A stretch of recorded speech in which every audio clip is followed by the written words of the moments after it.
Faz as Contas. Oferecimento GetNet. Maquininha com aluguel zero. Acesse getnet.com.br. Tamo junto.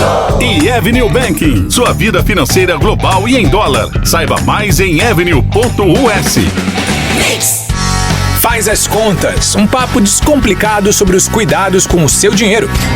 E todo episódio do Faz as Contas é imperdível, né, Bruna? Com certeza. Não é? Eu vou falar que não. Claro, não. É sempre imperdível. A gente sempre começa falando isso, mas esse realmente vai te ajudar muito, porque a gente vai conversar aqui sobre o que todo mundo tá falando, todo mundo quer saber, mas ninguém sabe explicar direito. E é por isso que a Bruna tá aqui hoje. NFT. Caramba, esse assunto é o assunto do momento, né? E não só é o assunto do momento, como as pessoas acham que podem ganhar muito dinheiro. Então é que a gente sempre abre aqui qual é a real. Não é verdade? E o NFT, né, se popularizou durante esse período de pandemia que a gente tá vivendo, mas muito brasileiro só chegou a ouvir a respeito, né, quando o Neymar trocou a foto de perfil dele nas redes sociais por um NFT. Gente, o que foi aquilo? E depois o Justin Bieber comprou um outro, né? Isso. Aqueles macacos simpáticos. Uns macaquinhos, uns negocinhos lá, e ninguém tá entendendo nada. Por isso que hoje o nosso papo é sobre NFT e como as pessoas ganham dinheiro com isso. Se é investimento, do que se trata. Vamos lá, Bru? Vamos lá. Então vamos começar. O que é NFT? Bom, vamos lá. Ele é conhecido inicialmente ou também como criptoarte. O que é isso? A criptoarte ou NFT, ele é um selo de autenticidade digital. E eles são tokens não fungíveis. O que é um token não fungível? Então vamos falar, por exemplo, sobre a Mona Lisa ali no museu em Paris, né? Ela não é única, o pintor foi lá, pintou aquele quadro. Pode ter 1000 cópias. Existe uma pessoa que é dona daquele quadro. Por quê? Tem a autenticidade, né? A autenticidade real de que aquele quadro foi pintado com a tinta daquele pintor, foi ele que fez aquilo. Uhum. A NFT, a gente está passando essa autenticidade para meios digitais, né? Então a gente está trazendo isso que existe no nosso mundo para os meios digitais. Só que quando a gente leva para os meios digitais, são coisas diferentes. Então, são figurinhas de macacos debochados, são partituras de música, são coisas diferenciadas.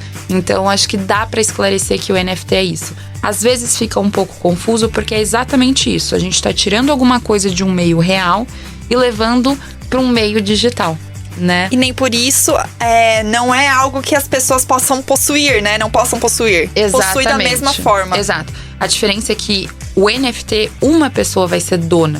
As outras vão ser as investidoras, né? Daquele negócio.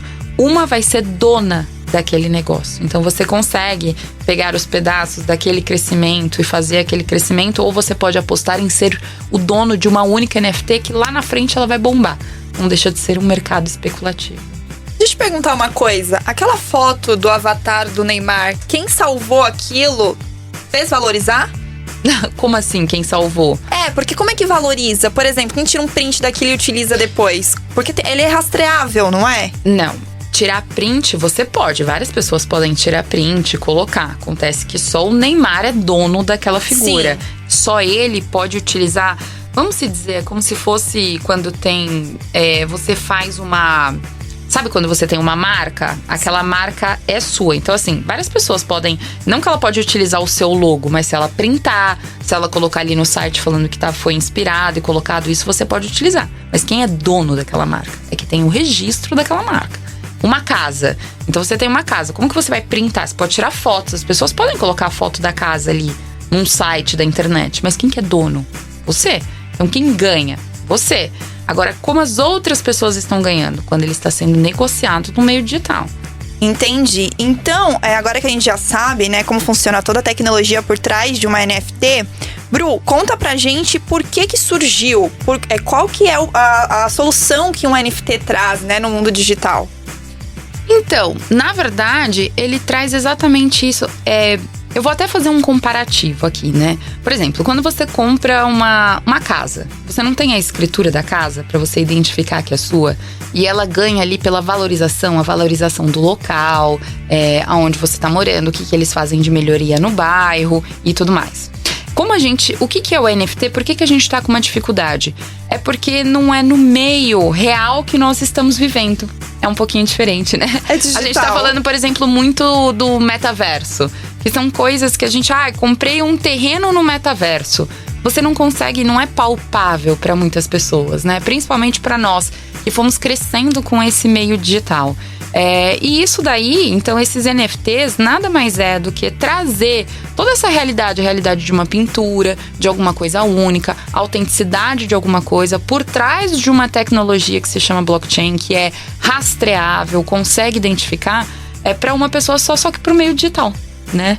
Então, a gente tem essa dificuldade. Eu tenho essa dificuldade, inclusive, de explicar. Por quê? Porque é difícil. Eu tento explicar da forma que eu também consegui entender e que fique mais fácil com esses meios do nosso dia a dia, né?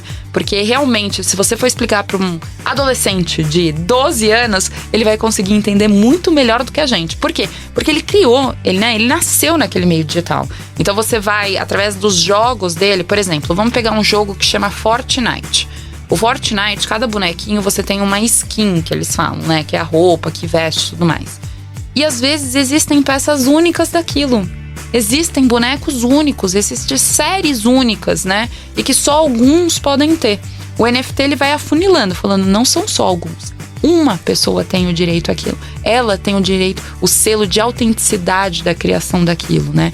Então, é um pouco disso, de você poder fazer parte, mas também não deixa de ser um pouco de luxo, né? Porque a gente gosta, igual foram uns milhões, né? Que cada um comprou esse NFT. Então, a gente tá tendo uma confusão ali do que realmente é em relação à valorização disso.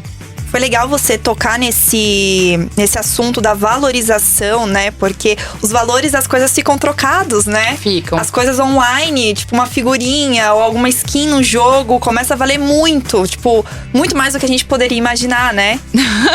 Não, com certeza. E a gente até fica meio perdido. Mas o que é interessante, isso daí tem muito a ver com economia, né? O que a gente fala? A gente fala muito da lei da oferta e da demanda, né? Então, por exemplo...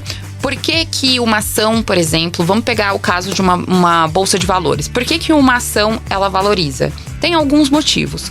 Parte dos motivos é porque ela tem uma liquidez. O que é essa liquidez? Mais pessoas investindo, mais dinheiro naquela empresa, ela começou a se tornar atrativa, todo mundo foi lá e começou a investir. Por quê? Todo mundo quer fazer parte daquilo.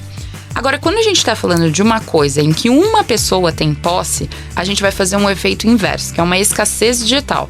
Por quê? Porque existem, por exemplo, esse próprio macaco. Salvo engano, são 10 mil macacos. Você tem uma escassez digital. Por que tem a valorização? As pessoas vão tanto em busca que vai chegar... Quando chegar no 10 mil, não vai ter mais.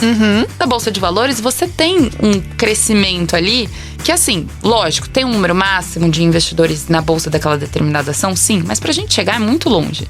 No NFT, não. Ele é muito único. Ele gera essa escassez e a procura constante de você estar ali. Não, eu também quero ter a propriedade de um ativo daquele. E aquilo vai valorizando o mercado. E são poucas pessoas que podem ter. E quem tem faz parte do clubinho. É tipo isso, né? Tipo, eu tenho, você não tem. O excluído da escola. Exatamente. E é por isso que eu te falei agora que esse lance do valor das coisas muda completamente, né? Por exemplo, se eu falar pro meu pai de 70 anos que uma figurinha de um macaco vale sei lá quanto, ele vai falar, mas você tá tirando com a minha cara. Como assim? Eu jamais colocaria dinheiro nisso. Mas com certeza. Né? A geração que dá valor pra X, Y, Z. Mas os nossos pais colocariam, por exemplo, vamos pegar uma praia aqui em São Paulo. Sei lá, Riviera, por exemplo. Boa. A gente pega a Riviera. Chegou numa hora que tava numa escassez. Por quê? Porque tinham poucos terrenos. E as pessoas começam a ficar desesperadas e aquilo começa a valorizar muito. Eu tô trazendo pra uma realidade real. E vai chegar uma hora que ela não tem mais pra onde crescer. Você tem um limite de crescer aquilo. E quantas pessoas são proprietárias de uma casa? Apenas uma. É verdade. Ótimo exemplo. É isso. Pra trazer pra realidade, né? Sim. Eu sou meio velha, gente. Não dá. Essas coisas digitais a gente vai aprendendo. Imagina. Não parece. Vamos lá, então. Então a gente já entendeu, né? Pra que o NFT veio, como é que funciona, mas como é que ele é criado, Bru? A gente vai responder todas as perguntas aqui hoje. Ai, gente, olha, até pra mim foi difícil entender isso. Na verdade, vamos lá. Existe uma tecnologia chamada blockchain, né? E existem sistemas que você consegue fazer esses desenhos, você pode criar. Na verdade, assim, qualquer pessoa pode criar isso. Eu lembro quando nós fizemos um Mix Tudo, né? Uma participação e nós fizemos o NFT e o metaverso. E o Vitor Clay, a gente tava conversando sobre isso. E eu falei pra ele que ele poderia pegar a partitura, acho que é isso como chama, original de uma canção dele que ele escreveu e transformar aquilo num NFT. Então, a tecnologia blockchain, ela permite que você mostre os códigos de autenticidade digital, que realmente é dele, que ele realmente possui, que foi ele que criou aquilo, né? Então, tem que ser a própria pessoa que criou para depois ele conseguir vender aquilo. E ele coloca dentro de um sistema para vender, né? Então, existem as corretoras de valores de criptomoedas, hoje elas também vendem NFT. E existem, eu não chamaria de corretora, mas elas estão se desenvolvendo para corretoras que vendem tipos de NFT. Então, eu falei, por exemplo, de uma música, de uma partitura ali que ele escreveu, né? Uma canção que ele escreveu e original. Mas a gente pode falar da primeira televisão que, sei lá, Bill Clinton teve. Não sei. Inventa, gente. A primeira chupeta do Príncipe Harry. Entendeu? Desenhada, sei lá, umas coisas assim. É que ela é muito física, né? Mas você transforma isso para um meio digital. Você tem a coisa física e você precisa transformar essa autenticidade digital. E a pessoa pode comprar e ter a propriedade daquilo, né? Então é dessa forma que surgem. Parece um pouco confuso, mas não é. São coisas reais indo para lá. Quando é desenho, você pode criar, por exemplo. Então, assim, a gente viu esse dos macacos, que é uma linha de macacos debochados e que eles foram fazendo. E daí, quem desenvolveu aquilo, por exemplo, começou a fazer isso para os próprios artistas. O desenho de um rapper e que não sei o que lá. E aquilo foi sendo vendido para o rapper, para isso, para aquilo. E aquilo se tornou extremamente popular. Mas não deixa de ser um desenho, ele precisou criar aquele desenho. Então não saiu do meio digital, saiu de um meio físico e foi colocado no meio digital para venda. E agora você dando essa explicação, eu acredito que as pessoas têm certa dificuldade de entender justamente porque elas vivem aqui, né, na realidade, no físico, mas tudo tá indo pro digital, né? Tá tudo indo, tirar um print. Tipo, olha essa curiosidade, olha essa curiosidade. Até mesmo os tweets podem ser vendidos como NFTs. Como fez o cofundador do Twitter, Jack Dorsey, ao leiloar seu primeiro tweet em março de 2021 por milhões de dólares. Gente... Tem os memes também, né? Tem gente fazendo NFT de memes. Exato. Você já imaginou o quanto o dono daquele meme da Nazaré pode ganhar? Gente, eu prometo, olha, eu já tô pensando aqui, ó, minha cabeça pensante aqui, né? Prometo que o próximo podcast de NFT... eu vou ter entrado dentro de uma plataforma e criado qualquer coisa. Vamos fazer isso? Vamos criar um meme, alguma coisa assim? Vamos ver o meu vai ser rola. assim, as carinhas da Bru Pistola. Eu acho que deveria ser uma figurinha de você falando 3 tapas na tua cara. Exato, Bru Pistola. Vai se chamar Bru Pistola, essas NFTs, né? Eu apoio. E vai ser os 3 tapinhas na cara, isso, aquilo, quando eu brigo com vocês relacionado a finanças. Eu acho que dá pra gente fazer isso. Eu, olha, super topo. E falando nisso, até pegando gancho no que a gente tá conversando agora, Bru, a pergunta de R$1 milhão. Como ganhar dinheiro com NFT? Eu tô tendo vamos lá, como que a gente ganha dinheiro com isso? Então, olha, eu vou ser bem assim. Vamos falar em questões financeiras, que eu sempre gosto de educar vocês da forma prática financeira e depois de uma visão que eu quero trazer pra vocês, né? NFT, como criptomoedas, são mercados especulativos. Então, assim, não é qualquer coisa que vai se criar, como não é qualquer criptomoeda que é criada, que ela vai fazer sucesso e que você vai ganhar dinheiro. O que é um mercado especulativo? São apostas que você faz, né? Então, é importante vocês entenderem isso. Se ganha muito dinheiro? Se ganha. Por quê? Agora você precisa medir qual a sorte de você investir, comprar por muito pouco. Então vai lá na corretora de NFTs aqui, criptomoedas, e escolhe um lá porque você viu que tem vários, isso e aquilo. Qual a sorte de cair aquilo na boca do povo e aquilo se tornar milhões, né? Porque você ganha com a valorização disso. Quando você está comprando aquilo, você está comprando uma parte, apesar de uma pessoa ser proprietária daquilo. Quanto mais pessoas compram, é mesmo o efeito da casa. Vamos voltar para o efeito da casa. Então, você tá lá na Riviera, você comprou um terreno. Uma pessoa foi lá e comprou do lado. Começou a gerar uma escassez. O que acontece? O preço dos terrenos do lado começam a subir, né? E o seu próprio terreno começa a se valorizar. Então, você viu que não precisou comprar o seu próprio ali para valorizar o seu também. Mas você é proprietário, você acaba ganhando. A diferença do NFT e da casa é que você não é sócio, mas você